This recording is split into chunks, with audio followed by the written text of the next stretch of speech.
الله الرحمن الرحيم وأما بنعمة ربك فحدث. جناب صدر، معزز علماء دین، حاضرین مجلس، سب تعریف اللہ کی، درود و سلام ہو آخری نبی محمد عربی صلی اللہ علیہ وسلم پر، اللہم صلی علیہ اللہم بارک علیہ۔ اللہ کے شکر کے بعد آپ کا بھی شکریہ۔ مغرب سے لے کر کے ابھی تک ماشاءاللہ ڈھیر سی باتیں ہو چکی ہیں، شاید بنگلہ ہی میں سنے ہیں، اور میری باری ہے ٹوٹی پھوٹی اردو بولنے کی۔ کوشش کرتا ہوں کہ یہی اردو سے آپ کو سمجھانا۔ دعا کرتے ہیں کہ اللہ تعالیٰ مجھے حق بات کہنے اور آپ کو حق سننے، اس پر عمل کی اللہ توفیق عطا فرمائے۔ میرا نام سے آپ جانتے ہیں، یہی وجہ ہے کہ جب میں مدینہ یونیورسٹی مدینہ پڑھنے نہیں گیا تھا، تب میں کشن گنج میں پڑھ رہا تھا، تو اس وقت جلسہ جلوس آپ کے اس ایریا میں شاید ایک بار آیا تھا، گاؤں کا نام مجھے یاد نہیں ہے، گارد ٹولہ، جی گارد ٹولہ، اس ایریا میں ایک بار میں آیا تھا، اور اس کے بعد پھر میں مدینہ چلا گیا۔ مدینے سے فارغ کے بعد میں مکہ میں جاب کر رہا تھا۔ اب تقریباً 10-12 سال میں مکہ میں نوکری کیا۔ لاک ڈاؤن سے ایک ہفتہ پہلے میں آیا، چھٹی آیا تھا، مجھے نہیں معلوم کہ لاک ڈاؤن کیا ہے لگے گا۔ میں گھر میں پھنس گیا، اور گھر میں لاک ڈاؤن سے لے کے ابھی تک میں گھر ہی میں ہوں۔ جس دن سے میں گھر میں رہنے لگا، لاک ڈاؤن کہہ لیجئے، اس دن سے میں خطبہ ایک بھی ناگا نہیں کیا ہوں۔ کہیں نہ کہیں میں خطبہ میں جاتا ہوں، اور خطبہ کا الحمدللہ مجھے جو فائدہ ملا بہت اچھا۔ بیچ بیچ میں گزشتہ سال جلسہ میں بھی گیا، بیچ بیچ میں گیا، اور اس لیے گیا کہ لوگوں سے میں منع کرنے کے لیے کہ مجھے آپ لوگ جلسہ میں نہیں بلائیے گا۔ شاید آپ کو بھی معلوم ہے، شاید آپ کو بھی معلوم ہے، جی جو لوگ بیٹھے ہوئے ہیں سب کو معلوم ہے۔ میں جلسہ میں جاتا، اور جا کر کے میں خود جلسہ کے بعد اعلان کرتا کہ مجھے جلسہ میں آپ لوگ نہیں بلائیے گا، مجھے جلسہ اچھا نہیں لگتا۔ اب آپ کہیں گے کہ اچھا کیوں نہیں لگتا ہے؟ اچھا اس لیے نہیں لگتا ہے کہ میری ایک عادت ہے، جب سے میں مکہ گیا ہوں، مکہ جانے سے پہلے میں بہت چیختے چلا کے بات کرتا تھا، شاید آپ لوگوں کو معلوم ہوگا، سن لیجئے گا، ہو سکتا ہے میری یہ بات کسی کو اچھا لگے اور نہ لگے، لیکن میری تکلیف ہے آپ لوگوں سے اور جلسہ کمیٹی والوں سے۔ میں بہت چلا کے بولتا تھا، بہت بولتا تھا، وید بھی بولتا تھا، جھوٹ بات بھی بولتا تھا، اور جتنا مولوی ہوتا ہے وقتہ خاص کر کے، سب نہیں، لیکن کچھ لوگ جو ہے نا، یہ ہنسنے ہنسانے اور جھوٹ پھوٹ بات بھی بولتا ہے مولوی لوگ، معاف کیجیے گا اور میرے ساتھ رہیے گا، میں غلط نہیں بولتا ہوں۔ تو یہ عادت میری بھی تھی، جھوٹ بولنا، یہ کرنا وہ کرنا، اور وہ میں اتنا علم نہیں رکھتا تھا۔ جب میں مدینہ گیا تو مجھے ایسا لگا کہ یار مدینہ یہ تو پاک پوتر زمین میں آیا ہوں، اور مکہ جب میں تقریباً 12 سال یہی کام تھا میرا، تقریر اور لوگوں کو واعظ نصیحت، حج کا ٹریننگ، جو لوگ حج میں جاتے تھے انڈیا، پاکستان اور بنگلہ دیش سے، چونکہ میں بنگلہ بھی جانتا ہوں موٹا موٹی تھوڑا بہت، اور اردو بھی تھوڑا بہت جانتا ہوں، زیادہ تو نہیں جانتا ہوں۔ بہرحال تو جلسہ جا کے میں لوگوں سے منع کیا کہ مجھے جلسہ میں نہیں بلائیے گا۔ وجہ اس کی یہ ہے، میں آپ کو بتا دیتا ہوں، دل کی بات۔ آج عام طور پر جلسہ میں جتنے لوگ، میں جہاں بھی جاتا ہوں تو جتنے مقررین ہوتے ہیں میں ان کو سمجھاتا ہوں۔ اب ایک فتویٰ آیا ہے، آپ لوگ دیکھے ہوں گے شاید واٹس ایپ وغیرہ میں، جو جلسہ آج کل ہو رہا ہے، یہ جلسہ میں اب پتہ نہیں کہ اس کو کتنا فائدہ ہو رہا ہے، مجھے ایسا لگتا ہے کہ سننے والوں کو ایک آنا کا فائدہ نہیں ہوتا ہے. کیا خیال ہے؟ کیا خیال ہے؟ مغرب سے سن رہے ہیں، آج کے اس مجلس میں ہم کہہ رہے ہیں مغرب سے جلسہ سن رہے ہیں، کیا فائدہ ہوا آپ کو چندہ چھوڑ کے؟ اور ہم مولوی لوگوں کا صبح 10-20 ہزار سب کو دیکھ دیں پاکٹ گرم، اس دونوں کے علاوہ فائدہ کیا ہوا؟ کچھ سیکھیں آپ لوگ؟ کچھ بھی سیکھیں نہیں. اسی لیے ابھی جو فتویٰ آیا ہے، ابھی نہیں، فتویٰ بہت پرانا ہے، سور لگا کے تقریر، چاہے اردو ہو یا بنگلہ ہو، اس تقریر پر بڑے بڑے علماء کے فتاوی موجود ہے کہ یہ بدعت ہے. صحیح ہے شیخ؟ پڑھے ہیں کہ نہیں پڑھے آپ؟ نہیں پڑھے ہیں تو پڑھ لیجئے گا، واٹس ایپ میں ہے، اگر پڑھے ہیں تو صحیح ہے. اس میں فائدہ نہیں ہوتا، سننے میں اچھا لگتا ہے لیکن فائدہ کسی کو نہیں ہوتا ہے. نمبر 1. نمبر 2 میں جو میرا ماننا ہے کہ میں کوشش کرتا ہوں کہ حدیث و قرآن چاہے 10 منٹ کا ہوں یا 5 منٹ کا ہوں، حدیث قرآن میں کوشش کرتا ہوں، اور ہر علماء کو چاہیے کہ حدیث قرآن ہی کہے. اب حدیث قرآن ایک مولانا جیسے میں ہوں یا یہ مولانا صاحب حدیث قرآن 10 منٹ بول دیا، اب حدیث قرآن کے بعد ایک ایسے مولانا کو بلائے جو بہو بیٹی کا ہنسی مذاق شروع کیا، تو میں آدھا گھنٹہ یا 10 منٹ کا تقریر حدیث قرآن کا کہا، وہ تقریر ذہن سے نہیں رہتی ہے، وہ ختم ہو جاتی ہے. تو میں کہا کہ یار جلسہ تم ہی لوگ کرو، ہم کو اس گناہ اور پاپ کے بوجھ ہم کو نہیں اٹھانا، اس لیے میں جلسہ چھوڑ دیا. پھر اس کے بعد جو استاد کرام ہے، ساتھی لوگ ہیں، ان لوگوں نے بہت اصرار کیا کہ بھائی تم جلسہ مت چھوڑو، جاؤ لوگوں کو سمجھاؤ، کم از کم لوگوں کو یہی بات اگر جلسہ میں جا کے بولو گے تو لوگوں کو فائدہ ہوگا. بہرحال پھر اکا دکا میں آنے لگا. آپ کے یہ جلسہ آ کر کے مجھے بڑی خوشی ہوئی، مجھے بہت اچھا لگا. علماء کرام سے، آپ لوگوں سے ملاقات ہوئی، پتہ چلا کہ ڈھیر سے آدمی یہاں جمع ہوئے، لیکن مجھے نہیں لگتا ہے کہ مغرب سے لے کے ابھی تک کیا سنے اور کیا سیکھے میں نہیں کہہ سکتا ہوں. وہ آپ جانیں گے، آپ کا خطیب جانے گا، آپ کا رب جانے گا کتنا فائدہ ہوا. اتنا تو میں جانتا ہوں کہ بھئی پیسے کا فائدہ ہوتا ہے اور مولانا لوگوں کو فائدہ ہوتا ہے، سوائے سامعین کا کچھ سیکھنے سکھانے کا کوئی فائدہ نہیں ہوتا ہے. بہرحال میرا آدھا گھنٹہ وقت میں معافی چاہوں گا کہ ڈھیر سا وقت نکل گیا ہے. میں کہاں سے شروع کروں میں سوچ نہیں پا رہا ہوں، چونکہ رات لمبی ہو چکی ہے. یہ وقت سننے کا بھی نہیں ہوتا اور سنانے کا بھی نہیں ہوتا. سننے سنانے کا وقت تقریباً 8, 9, 10 بجے 11 بجے تک تقریباً سننے اور سنانے کی بات ہوتی ہے. بہرحال سماج میں ڈھیر سی برائیاں ہیں، ان ڈھیر سی برائیوں کو اگر ایک ایک کر کے گنانے جاؤں تب بھی گھنٹہ 1.5 گھنٹے کی درکار ہے، لیکن اتنا وقت نہ میرے پاس ہے اور نہ آپ کے پاس ہے اور نہ ناظم صاحب کے پاس ہے. چونکہ ایک خطیب اور بھی ابھی جس کو آپ سننا چاہتے ہیں اور بڑے مشہور خطیب فضیلت الشیخ بدرالدجا ندوی صاحب بھی موجود ہیں، ان کو بھی آپ ہمیں سننا ہے. بہرحال چند اہم باتیں جو میں آپ کے سامنے رکھنا چاہتا ہوں، تو ان میں سے ایک، آج سماج میں بہت سے برائیاں ہیں، بہت سے مسلمان سود کھاتے ہیں. کیا خیال ہے آپ لوگ؟ ہے تو مسلمان، لیکن بہت سے مسلمان سود لیتے ہیں، سود دیتے ہیں اور سود کے کاروبار کرتے ہیں. لیکن سود لینا، سود دینا، سود کھانا، سود کھلانا، سود لینے والے، سود دینے والے، اس سلسلے میں اللہ کے رسول صلی اللہ علیہ وسلم کا پیغام کیا ہے؟ آئیے حدیث، غالباً اس حدیث کے راوی حضرت جابر ہے.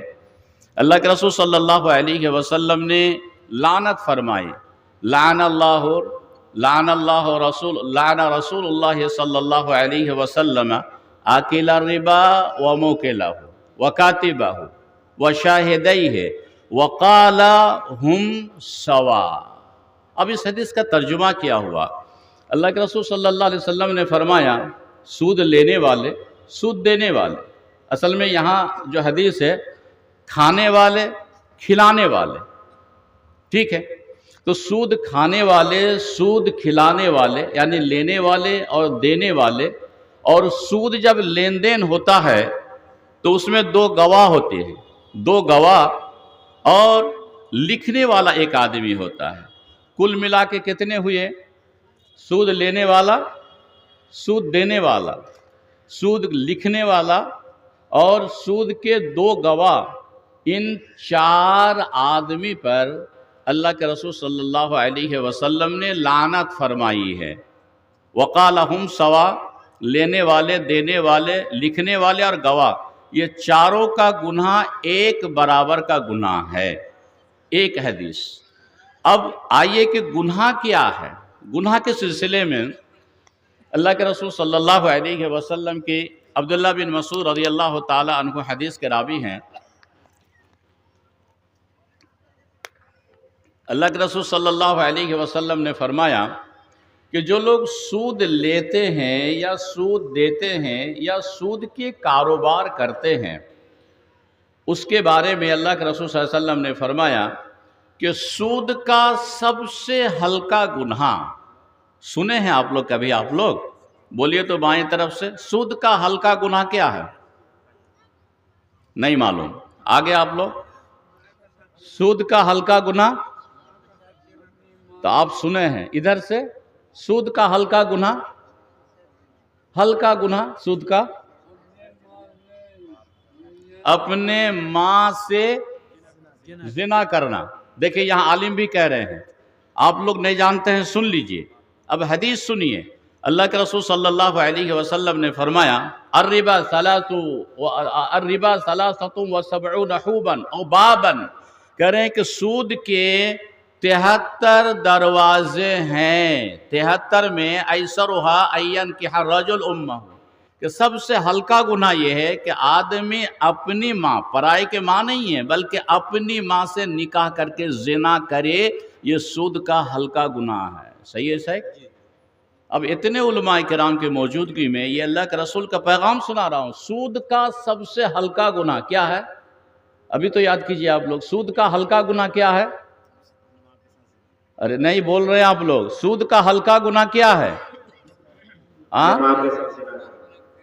اپنے ماں کے ساتھ نہیں، آپ ہی لوگوں کو بولنا ہوگا، سود آپ ہی لوگ کھا رہے ہیں، آپ کو نہیں کہہ رہا ہوں، مسلمان کھا رہے ہیں، آپ اور ہمارے بھائی کھا رہے ہیں۔ سود کا ہلکا گناہ، آج سود میں مسلمان ہی آگے ہے، شراب بھی مسلمان ہی آگے پی رہے ہیں، جتنے برائی ہیں تقریباً آج مسلمان ہی پہلے کرتے ہیں، سب سے زیادہ برائی اگر ہیں تو مسلمانوں کے درمیان ہے۔ سود کا ہلکا گناہ اپنی ماں سے شادی یا اپنی ماں سے زنا کرنے کے برابر گناہ ہے، اور سود کا یہ ہلکا گناہ سب سے ہلکا گناہ ہے۔ اچھا بتائیے مسلمان، آپ کے نبی نے سود کو حرام کیا ہے، سود اگر آپ کھا رہے ہیں تو گویا کہ اپنی ماں سے زنا، شادی تو ہو ہی نہیں سکتی ہے، جب شادی نہیں ہوتی زنا ہی ہوگا۔ کہہ رہے ہیں کہ اگر کوئی اپنی ماں سے زنا کرے، جو گناہ ہوگا وہ سود کا ہلکا گناہ ہے، یعنی سب سے ہلکا، اور یہ کاروبار، یہ سود کے کاروبار مسلمان کر رہے ہیں۔ اگر ہم لوگ مسلمان ہیں تو سود چھوڑ دینا چاہیے، سود توبہ کرنی چاہیے، سود کا بہت بڑا پاپ ہے اور گناہ ہے۔ یہ تو دو باتیں ہو گئی، سود لینے دینے والوں پر رسول کی لعنت، سود کیا گناہ، ہلکا گناہ اپنی ماں سے زنا کرنے برابر، اور قیامت کے بارے میں جو عذاب دیکھا اللہ کے رسول صلی اللہ علیہ وسلم، کہہ رہے ہیں کہ میں جب معراج میں گیا تو ایک آدمی کو دیکھا کہ خون کے نہر پر وہ تیر رہا ہے۔ صحیح ہے شیخ؟ صحیح ہے، خون کے ندی پر تیر رہا ہے، اور ایک آدمی ڈھیر سا پتھر لیے وہ نہر کے کنارے پر کھڑا ہے، وہ بندہ جب اس کے قریب آتا ہے تو اس کو اس پتھر سے دے مارتا ہے، اور وہ بندہ پھر وہ خون کے نہر پر اپنی جگہ پہ واپس پلٹ جاتا ہے۔ یہ سود کا قیامت کے دن کا عذاب اللہ کے رسول صلی اللہ علیہ وسلم نے جو ہم امت کو بتائے ہیں۔ تو سود حرام ہے، اور سود قرآن میں بھی کہا کہ سود حرام ہے، یا ایھا الذین آمنوا لا تأکلوا الربا، اے ایمان والے یعنی مسلمان سود نہ کھاؤ۔ نبی نے حرام کیا، سزا بتا دی، اور قرآن نے کہا کہ سود حرام ہے۔ سود کھانے والا انسان نہ اس کی نماز قبول ہوتی ہے، چونکہ حرام کھا کے نماز قبول نہیں ہوتی ہے، وہ یاد رکھ لیجئے، وہ یاد رکھ لیجئے، حرام کھا کے نہ نماز قبول، نہ دعا قبول، نہ حج قبول، نہ اس کی کوئی عبادت قبول ہوتی ہے۔ حرام خوری کر کے اگر پیسہ کما کے وہ اگر قربانی 100 بھی قربانی کر لے تو اس کی قربانی نہیں ہوگی۔ حدیث مسلم میں ہے، اللہ کے رسول صلی اللہ علیہ وسلم ایک آدمی کا ذکر کر رہے ہیں، ثم ذکر الرجل، ایک آدمی کا ذکر کر رہے ہیں، یطیل السفر اشعث اغبر۔ سنیے، بڑی سنجیدگی سے آپ سننے کی عادی بنی آئیے اپنے آپ کو، پھر حدیث کا ترجمہ بھی آپ کو سمجھ میں آئے گا انشاءاللہ۔ ایک آدمی کا ذکر کر رہے ہیں، یطیل السفر، اللہ کے رسول کہتے ہیں کہ لمبا سفر کر کے مکہ گیا یا مدینہ گیا حج کے لیے یا عمرہ کے لیے، مثال کے طور پر مکہ یا مدینہ گیا حج کے لیے یا عمرہ کے لیے، لمبا سفر کر کے، اشعث اغبر، تھک ہار کر کے، پریشانی برداشت کر کے، یطیل السفر یمد یدیہ الی السماء، یدی دونوں ہاتھ سما کے معنی آسمان، کہہ رہے ہیں کہ وہ بندہ مکہ مدینہ گیا اور جا کر کے ہاتھ بلند کر کے اللہ سے کہتا ہے، یا رب، یا رب، اے میرے رب، اے میرے رب، اے میرے اللہ، میرے گناہوں کو معاف فرما دے، یا جو بھی ان کے دعائیں ہیں اللہ سے مانگتا ہے۔ تو اللہ کے رسول صلی اللہ علیہ وسلم نے اس آدمی کے بارے میں فرمایا، مطعمہ حرام، وہ جو بندہ مکہ مدینہ گیا لمبا سفر کر کے، وہ بندہ جو کھانا کھایا، اللہ کے رسول فرماتے مطعمہ حرام، جو وہ کھایا وہ حرام، مشربہ حرام، جو وہ پیا وہ حرام پیسے کا، وملبسہ حرام، جو کپڑا پہنا یہ بھی حرام پیسے کا، وغذی بالحرام، اس کی زندگی یا ان کی پرورش حرام کھا کے، حرام پی کے، بھائی کا کھا لیا حرام، باپ کا، بیٹا کا، پڑوسی کا، غریب کا، اور بہت سے ایسے بھائیوں کا زمین بیمانی کر کے کھا لیا، اور وہ حرام پیسہ لے کر کے، اس زمین کا پیسہ یا وہ اناج کا پیسہ لے کر کے اگر ایک نہیں زندگی میں 50 بار بھی حج میں جائے گا اس کا حج قبول نہیں ہوگا۔ اب سنیے، پھر وہ حدیث کا ترجمہ کر رہا ہوں۔ اللہ کے رسول نے فرمایا، بندہ مکہ گیا، اس کا کھانا حرام، پینا حرام، پہننا حرام، وغذی بالحرام، اس کی زندگی ہی حرام کھاتے کھاتے گزر گئی۔ تو اللہ کے رسول نے فرمایا، فَأَنَّا يُسْتَجَابُ لِذَلِكَ، بتاؤ کہ اس کی دعا کیسے قبول ہوگی؟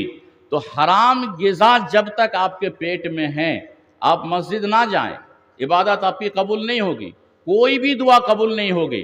حرام کا لقمہ کسی کا پیسہ چھین کے لائے، کسی کا حرام پیسہ لائے، یا سود کا کاروبار کر کے لائے، اور سود کا پیسہ سے آپ اگر سبزی خرید رہے ہیں یا چاول خرید رہے ہیں اور وہ پیٹ میں جب تک ہیں تب تک آپ کی دعا قبول نہیں ہوگی، یہ یاد رکھیے گا۔ حرام پیسے کا ٹوپی۔ یہاں ایک سوال ہے، جیسے میں نے کہا کہ صرف لوگ شراب کو حرام، ابھی شراب کی بات آئی نہیں، شاید آئی نہیں، آئے گی بات انشاءاللہ، میں بولوں گا اس وقت کہ شراب کے تعلق سے ان کے ساتھ ساتھ کیا کیا حرام ہے۔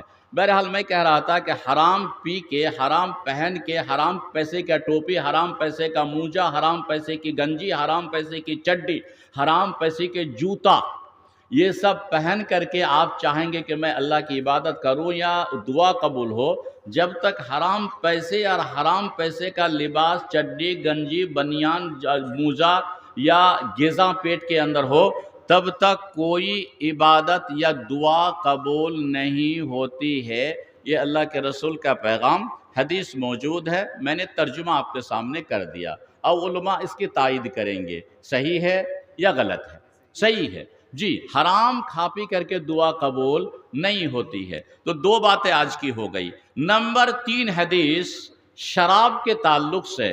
شراب، بہت سے لوگ شراب پیتے ہیں، اور شراب آج کے دور میں اگر آپ کو لگا، اگر آپ سروے کریں گے تو لگتا ہے کہ مسلمانوں کے جو نوجوان ہیں، میں ایک جگہ جلسہ میں گیا کچھ ہی دن پہلے، جگہ کا نام نہیں لوں گا، جلسہ میں نوجوان کو دیکھا کہ وہ شراب پی کر کے وہ بک رہے ہیں جلسہ میں۔ اب دینی جلسہ بھی رکھ رہے ہیں، مولوی کو بھی بلا رہے ہیں، اور حدیث قرآن کے نام پہ دینی تعلیمی بیداری کانفرنس نام رکھ کے شراب آپ پی رہے ہیں۔ لا حول، شراب کے بارے میں قرآن نے کہا کہ شراب انما الخمر والمیسر، یہ دونوں حرام، جوا اور شراب کو اللہ تعالیٰ نے حرام قرار دیا ہے۔ شراب حرام جس میں نشہ ہو۔ اب شراب کے تعلق سے دوسری بات ہے، شراب کے سلسلے میں ہم بات کر لیتے ہیں۔ شراب کے سلسلے میں حدیث جو مسلم میں ہے، غالباً اللہ کے رسول صلی اللہ علیہ وسلم نے فرمایا اس حدیث میں کہ جو لوگ شراب پیتے ہیں اللہ تعالیٰ 3 مرتبہ اس کو معاف فرماتا ہے، لیکن چوتھی بار اگر کوئی شراب پیے تو اللہ اس کو معاف نہیں کرتا ہے۔ حدیث صحیح ہے، ٹھیک ہے۔ اب ہم اس حدیث کا ترجمہ کرتے ہیں، حدیث پڑھتے ہیں۔ اللہ کے رسول نے فرمایا من شرب الخمر وسکر، جس نے شراب پی لیا، وسکر اور نشہ آ گیا اس کو، مطلب دماغ ٹھکانے پہ نہیں ہے، شراب پی کے بدہوش ہو گیا، عقل ٹھکانے پہ نہیں ہے، تو اللہ کے رسول نے فرمایا لم تقبل لہ صلاۃ 40 صباحا، اگر کوئی شراب پیا اور اس کو نشہ آ گیا، شراب پیا نشہ آ گیا، تو 40 روز کی نماز قبول نہیں ہوتی ہے۔ یہ نبی کی بات پہنچا دیا، عمل کرو یا نہیں کرو مسلمان۔ اگر آج کوئی شراب پیا، کل جمعہ ہے، بس جمعہ پڑھنے مت جاؤ بھائی، آپ کے جمعہ قبول نہیں جب تک کہ توبہ نہیں کرو گے۔ آج پیا، آج توبہ کرو، تب صبح کل جاؤ گے جمعہ پڑھنے کے لیے، ورنہ مسلمانوں سے میرا پیغام ہے، خبردار، ایک دم نہیں جاؤ گے۔ آج شراب پی کے کل جمعہ اگر ہے تو جمعہ پڑھنے مت جاؤ۔ اللہ کے رسول صلی اللہ علیہ وسلم کی پیغام میں سنا رہا ہوں، من شرب الخمر، جس نے شراب پی، وسکر اور نشہ آ گیا، لم تقبل لہ صلاۃ 40 صباحا، 40 روز کی نماز۔ آج پیا کوئی، کل جمعہ ہے نا، ہم لوگ جمعہ اس لیے میں بول رہا ہوں کہ ہم لوگ تو جمعہ ہی پڑھتے ہیں، باقی تو نہیں پڑھتے ہیں نا، اس لیے میں کہا کہ جمعہ ہے کل مت جاؤ، یا پھر شراب چھوڑ دو، توبہ کر لو، اللہ 3 مرتبہ معاف فرماتا ہے شراب پینے کو۔ آئیے حدیث میں ہے لم تقبل لہ صلاۃ 40 صباحا، 40 روز کی نماز قبول نہیں۔ فَإِن مات، اگر 40 دن کے اندر وہ مر گیا، توبہ نہیں کیا، 40 دن کے اندر مر گیا، دخل النار، ترجمہ کیا ہے شیخ مشائخ بولیے آپ لوگ، میں تو نہیں جھوٹ نہیں کہہ رہا ہوں، علماء بیٹھے ہوئے ہیں۔ اللہ کے رسول نے فرمایا جس نے شراب پی، نشہ آ گیا، 40 دن کی عبادت قبول نہیں، توبہ کرنے سے پہلے مر گیا، تو اللہ کے رسول نے فرمایا سیدھے جہنم۔ مسلمان ہونے سے فائدہ نہیں ہے بابو، فائدہ نہیں ہے، مت احسان جتاؤ کہ میں مسلمان ہوں تو اللہ تعالیٰ جنت تو کیوں نہیں دے گا کہ بھلا۔ اللہ کے رسول نے کہا کہ شراب پیا، نشہ آ گیا، توبہ نہیں کی، 40 دن سے پہلے موت آ گیا، تو دخل النار، سیدھے مرنے کے بعد وہ جہنم داخل ہو جائے گا، سیدھے جہنم چلا جائے گا۔ اللہ ہاں فَإِن تاب اللہ علیہ، اللہ کا رحم کرم دیکھیے، اگر شراب پی کے توبہ کر لے، اللہ میری توبہ، غلطی سے میں شراب پی لیا ہو، اللہ اس کو معاف فرما دے گا، ایک۔ نمبر 2 وَإِنْ عَادَهُ، اگر پھر دوسری بار وہ شراب پیتا ہے، پھر وہ نشہ آ گیا، پھر وہی سزا، 40 دن کی عبادت قبول نہیں۔ ہاں اگر اسی 40 دن کے اندر اگر مر جائے تو دخل النار۔ فَإِن تاب اللہ علیہ، اگر وہ توبہ کر لے تو اللہ معاف فرما دے گا۔ 2 وَإِنْ عَادَهُ، تیسری بار اگر شراب پیتا ہے اور پھر وہی سزا۔ چوتھی بار وَإِنْ عَادَهُ، اگر چوتھی مرتبہ شراب پیتا ہے تو اللہ کے رسول صلی اللہ علیہ وسلم نے فرمایا کان حقا علی اللہ، چوتھی بار اب معافی نہیں ہے، علماء کرام یہاں موجود ہے، کان حقا علی اللہ، اللہ کا حق ہے اس پر کیا، ان یسقیہ من ردغۃ الخبال، اللہ کے رسول نے فرمایا کہ اللہ کا حق ہے کہ اس کو ردغۃ الخبال پلائیں گے۔ ردغۃ الخبال اب بھی نہیں سمجھے، میں تو بعد میں سمجھا، علماء کرام سمجھے ہوں گے، اس زمانے میں صحابہ بھی یہ بات نہیں سمجھے، تو صحابہ نے کہا وما ردغۃ الخبال یا رسول اللہ، اللہ کے رسول ردغۃ الخبال ہے کیا چیز؟ تو اللہ کے رسول نے فرمایا عصارۃ من اہل النار، جہنم میں جو آدمی جلے گا تو جہنم میں جلتے ہوئے اس کا پیپ اور لہو اور اتڑی اور خون جو جمع ہوگا وہ اٹھا کر کے اس شرابی کو پلایا جائے گا جو دنیا میں شراب پیتے پیتے مر گیا ہے، یہ اس کی سزا ہے۔ یہاں ایک سوال تھا، شیخ محترم نے لکھ کے دیا ہے کہ آج کے مسلمانوں میں یہ سمجھتے ہیں کہ صرف شراب ہی حرام ہے، تمام وہ چیز جس میں نشہ آئے وہ حرام ہے، بس بات ختم۔ جیسے تمباکو بھائی حرام ہے، بات ختم ہو گئی، حرام ہے، بیڑی حرام ہے، سگریٹ نشہ حرام ہے، یہ سب حرام چیز ہے، سمجھ رہے ہیں؟ شراب حرام ہے، نشہ ہے، تو تمباکو، کھینی، بیڑی جس میں نشہ ہے سب کے سب حرام ہے۔ اب کیا کرے؟ خطیب صاحب تو آ ہی گئے، میرا بھی ٹائم اتنا کم دے دیے، بھیا نماز بھی پڑھتے ہیں اور کھینی بیڑی تمباکو کی عادی ہے، تو کھینی بیڑی پہ ہم بات نہیں کریں گے۔ اللہ کے رسول صلی اللہ علیہ وسلم نے ایک حلال چیزوں کے بارے مثال دی، اس میں آپ اور آپ سمجھ لیں گے۔ پیاز کھانا حلال ہے کہ حرام ہے؟ زور سے بولیے نا، پیاز حلال، کچا نہیں، کچا پیاز کھا سکتے ہیں، حلال ہے۔ کچا لہسن کھا سکتے ہیں۔ چلیے پیاز لہسن کو سن لیجئے، اس کے بعد دارو شراب اور کھینی بیڑی کو بعد میں سنیے گا۔ اللہ کے رسول صلی اللہ علیہ وسلم نے فرمایا من اکل ثوما او بصلا، جس نے پیاز اور لہسن کھایا، تو یہاں استثناء کر دیجئے کچا پیاز، ترجمہ میں کچا نہیں ہے تو لگانا ہوگا کچا۔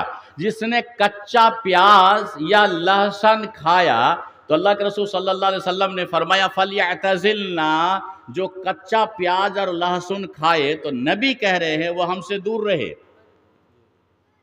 کچا پیاز اور لہسن اگر کوئی کھاتا ہے تو اللہ کے رسول نے فرمایا وہ ہم سے دور رہے، او فَلْيَعْتَزِلْ مَسْجِدَنَا، یا پھر ہماری مسجد نہ آئے، مسجد سے باہر رہے وہ۔ بات سمجھ میں آ رہی؟ تو پیاز حلال ہے، کچا پیاز بھی حلال، کچا لہسن بھی حلال۔ بو کی وجہ سے اللہ کے رسول نے فرمایا کہ کچا پیاز اور لہسن کھا کے میرے قریب مت آئے یا میرے مسجد داخل نہ ہو، اس سے پہلے کہ منہ صاف کر لے۔ سمجھ رہے ہیں؟ تو پیاز حلال بو کی وجہ سے، تاکہ اس بو سے فرشتوں کو تکلیف نہ ہو اور قریب میں نماز پڑھنے والے بندوں کو تکلیف نہ ہو، اتنا سخت الفاظ آپ صلی اللہ علیہ وسلم نے استعمال کیا حلال چیزوں کے بارے میں۔ تو بھائی کھینی یا بیڑی یا تمباکو آپ کھا کے، گٹکا کھا کے، اللہ معاف فرمائے، گٹکا اگر کوئی کھاتا ہے تو میں لگتا ہے کہ مجھے الٹی ہو جائے گی۔ میرے بھائیو یہ حرام چیز ہے اور یہ سب کے سب حرام ہے۔ ایک پیاز حلال چیز کھا کے اللہ کے رسول نے کہا کہ مسجد نہ آئے وہ جب تک منہ صاف نہ کر لے، اور آپ گٹکا کھا کے مسجد جا رہے ہیں، بیڑی پی کے مسجد جا رہے ہیں، سگریٹ پی کے مسجد جا رہے ہیں۔ اللہ کے واسطے کم از کم یہ حرام چیزوں سے آپ توبہ کریں۔ میرے بھائی پیسے کا ضیاع ہے۔ بہرحال ان باتوں پہ بھی اب جو سوال تھا مختصر میں نے جواب دیا، باقی جتنی سوالات ہیں فضیلت الشیخ بدر الدجا صاحب بھی تشریف فرما ہیں اور ان کو ہم سب کو مل کے سننا ہے، لیکن اگر اجازت ہو تو ایک دو حدیث اگر کہنا چاہوں گا، اجازت ہو تو ٹھیک ہے، نہیں تو یہی سے السلام علیکم ورحمۃ اللہ وبرکاتہ۔ بڑا اچھا ماحول تھا، کچھ بولنے کا دل چاہ رہا تھا کہ کچھ خاص بات بول کے جاؤں۔ بہرحال جو بھی عالم علماء بولتے ہیں اچھی بات بولتے ہیں، لیکن غور سے سنیے گا، عمل کرنے کی کوشش کیجیے گا، اور ہنسنے ہنسانے والے مولوی سے بچیے گا، وہ اسلام کو گمراہ کر چکا ہے، مسلمانوں کو برباد کر چکا ہے۔ چونکہ آپ دو ہی جگہ ملتے ہیں، یا تو خطبہ میں یا تو جلسہ میں، تو میرا ماننا یہ ہے کہ خطبہ اچھا ہونا چاہیے اور جلسے میں بات اچھی ہونی چاہیے۔ جلسے میں بھی بات اچھی ہو، ایک ایک کر کے بولے آدمی اور ایک ایک کر کے سمجھائے لوگوں کا آدمی۔ مولوی یہاں جو کھڑا ہوگا وہ امان آمین ہے آپ کا۔ مولوی کی ذمہ داری ہے کہ ایک ایک کر کے بات کہے، لوگوں کو سمجھا کر کے بولے تاکہ آپ بات سمجھے، اور نہیں تو ایسے سور پکڑ کر کے ایک دم بو کر کے بول کے چلے گئے، فائدہ نہیں ہے، یہ میرا ماننا ہے۔ اگر میری بات سے آپ متفق ہے تو الحمدللہ، اگر متفق نہیں رکھتے ہیں تو آپ اپنے پاس رکھیے، اور زیادہ ہم کچھ نہیں بولیں گے۔ ایک حدیث جو حضرت مرداسن الاسلمی رضی اللہ تعالی عنہ حدیث کے راوی ہیں، اور حدیث بخاری میں موجود ہے۔ اللہ کے رسول صلی اللہ علیہ وسلم نے فرمایا یذهب الصالحون الاول فالاول، ایک ایسا وقت آئے گا، ایسا زمانہ آئے گا کہ اچھے لوگ مر جائیں گے، مطلب نکل جائیں گے، چلے جائیں گے مطلب اچھے لوگ ایک ایک کر کے مر جائیں گے، نمازی ختم ہو جائیں گے، ایماندار ختم ہو جائیں گے۔ وَتَبْقَى حُثَالَةٌ كَحُثَالَةِ الشَّعِيرِ أَوِ التَّمْرِ، تمر کے معنی کھجور ہیں اور شعیر کے معنی جو۔ تو اللہ کے رسول فرماتے ہیں کہ جو کی بھوسی کے مانند اور ردی کھجور کے مانند لوگ باقی رہیں گے۔ گاؤں سماج سے اچھے لوگ، نمازی اچھے لوگ، ایماندار لوگ مر جائیں گے اور برے لوگ باقی رہ جائیں گے۔ لا یبالہم اللہ بالۃ، اور جس کی قدر اللہ کے یہاں قبول نہیں ہے وہ دعائیں کرے گا، ہاتھ اٹھائے گا، یا الہ العالمین ہم سب کے گناہوں کو معاف فرما دے۔ کرونا آیا، نمازی بن گیا، کرونا گیا، نمازی گیا۔ تو اللہ کے رسول نے فرمایا برے لوگ رہیں گے اور اس کی قدر اللہ کے یہاں نہیں ہوگی، یہ ہاتھ اٹھائیں گے، اس کی دعا نہیں سنی جائے گی، ایسے لوگ بچ گئے۔ اچھے لوگ کہاں ہیں؟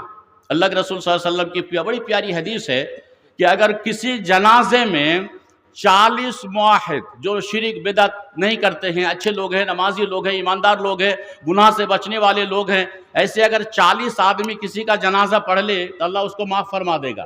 سوال ہے کہ کیا آج کے جنازے میں 40 آدمی ملتا ہے؟ اچھے موحد کے بارے میں حدیث ہے نا، 40 آدمی ڈھونڈ کے نہیں ملے گا۔ بہرحال شیخ آ گئے ہیں، بولنے کا بہت کچھ ہے، سننے کا بھی بہت کچھ ہے، جو بھی باتیں ہوئی اب تک عمل کیجئے گا۔ ابھی جو شیخ کی جو بھی حدیث قرآن کی باتیں ہوگی عمل کرنے کی کوشش کیجئے گا۔ ہم جملہ اراکین اور یہاں کے منتظمین اور جلسہ کمیٹی، سامنے بیٹھے چھوٹے بڑے میرے بھائی، پردے کی آڑ میں خواتین، آپ سب کا اللہ کے بعد شکر ادا کرتا ہوں کہ آپ نے بڑا اچھا انتظام کیا، اچھے عالم علماء کو بلایا، دین کی بات ہے آپ نے سننے سیکھنے کے لیے آپ نے یہ جد و جہد اور محنت آپ نے کی۔ اللہ تعالیٰ آپ کی اس محنت کو قبول فرمائے۔ السلام علیکم ورحمۃ اللہ وبرکاتہ۔